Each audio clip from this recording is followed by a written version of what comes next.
Hello friends, welcome back to મુક્તિસ kitchen. હું છું મુક્તિ પંડ્યા. આજે આપણે બનાવીશું શિયાળામાં લીલી તુવેરનું શાક ખાવાની મજા પડી જાય. પણ જો અહીંયા તમે અલગ રીતે લીલી તુવેરનું શાક બનાવશો તો અહીંયા વધારે મજા આવે છે. રાત્રે જમવામાં કે પછી સવારે લંચમાં તમે આ શાક ખાઈ શકો છો. અહીંયા લીલી તુવેરનું શાક એકદમ અલગ જ રીતે અને સિક્રેટ ઇન્ગ્રેડિયન્ટ્સની સાથે આપણે બનાવવાનું છે. તો લીલી તુવેરનું શાક બનાવવા માટે અહીંયા હું કુકરમાં બનાવવાની છું. તો કુકરમાં આપણે 2 ચમચી જેવું ઘી લેવાનું છે. હું અહીંયા આ શાક ઘીમાં બનાવું છું. તમે તેલમાં બનાવી શકો છો, પણ ઘીમાં આ શાક બનાવવાથી એનો સ્વાદ બહુ જ સરસ લાગે છે. ઘીને અહીંયા તમારે ગરમ થવા દેવાનું. ઘી ગરમ થાય એટલે અડધીથી 1 ચમચી જેવું આખું જીરું એડ કરીશું.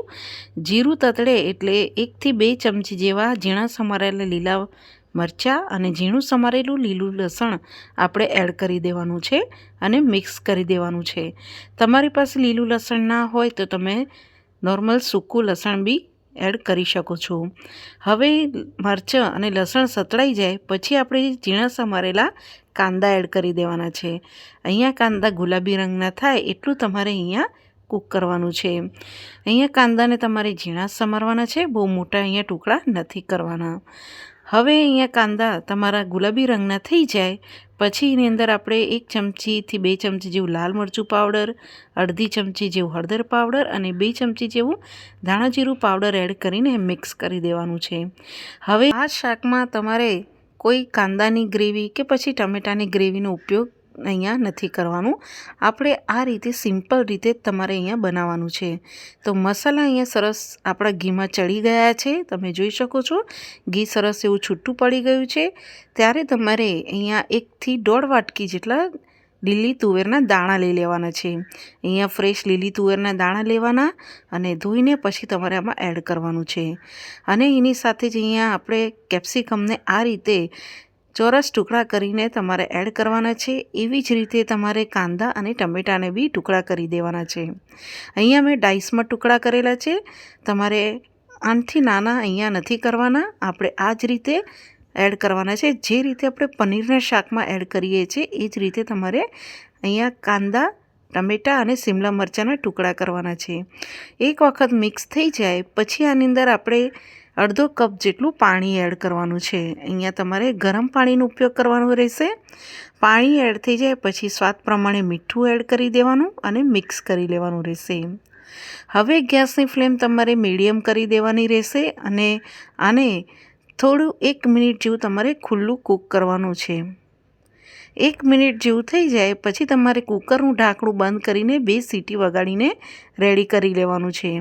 તો ફક્ત 2 સીટી જ વગાડવાની. 2 સીટી વાગીને અને કૂકર ઠંડુ થાય પછી ખોલીને તમે જોશો તો શાકમાંથી સરસ રીતે ઘી છૂટું પડી ગયું છે અને શિમલા મરચાં અને દાણા સરસ એવા ચડી ગયા છે.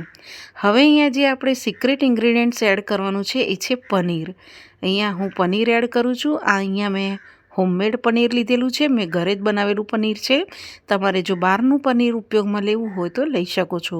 અહીંયા 200 ગ્રામ જેટલું પનીર હશે અને અહીંયા આપણે આ રીતે મોટા ટુકડા કરીને એડ કરી દેવાના છે. તમારે પનીર જો ફ્રાય કરીને એડ કરવું હોય તો કરી શકો છો. હવે અહીંયા તમારે ગ્રેવી કેટલી રાખવી છે રસો એ પ્રમાણે તમારે અહીંયા પાણી એડ કરવાનું. અહીંયા હું અડધોથી 1 કપ જેટલું બીજું પાણી એડ કરું છું અને એ પણ ગરમ જ એડ કરવાનું. પછી અડધી ચમચી જેવું અહીંયા આપણે ગરમ મસાલો પાવડર એડ કરીશું અને મિક્સ કરી દઈશું.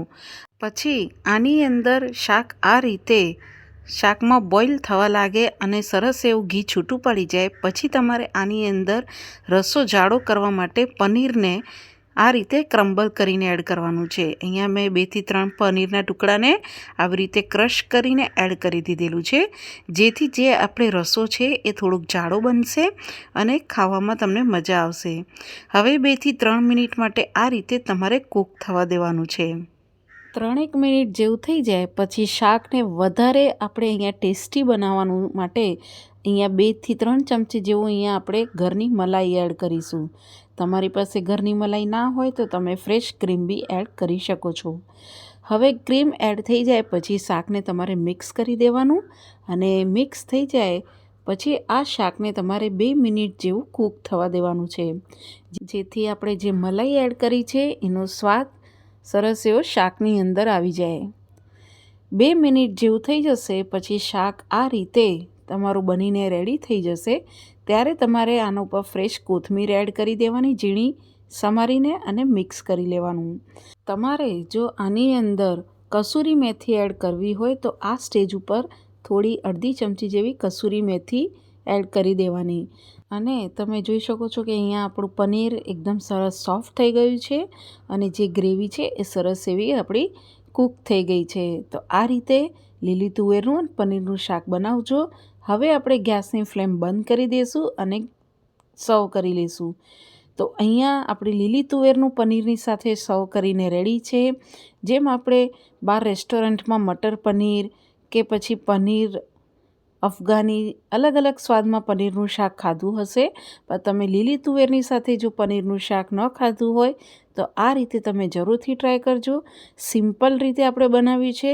અહીંયાના ટમેટાની ગ્રેવી, ના કાંદાની ગ્રેવી, કોઈ ગ્રેવી વગર આપણે આ શાક બનાવીને રેડી કર્યું છે અને કુકરમાં બનાવ્યું છે એટલે ફટાફટ બનીને રેડી થઈ જાય છે. તમે અહીંયા લીલી તુવેરની સાથે થોડા વટાણા એડ કરવા હોય તો તમે અહીંયા કરી શકો છો. અને તમે આ રીતે લીલી તુવેરનું પનીરનું શાક જરૂરથી બનાવજો. અને તમને જો મારી રેસીપી ગમી હોય તો મારી ચેનલને સબસ્ક્રાઈબ કરજો, બેલ આઇકન પર ક્લિક કરજો, લાઈક કરજો અને મારી ચેનલને શેર કરજો. Thank you for watching.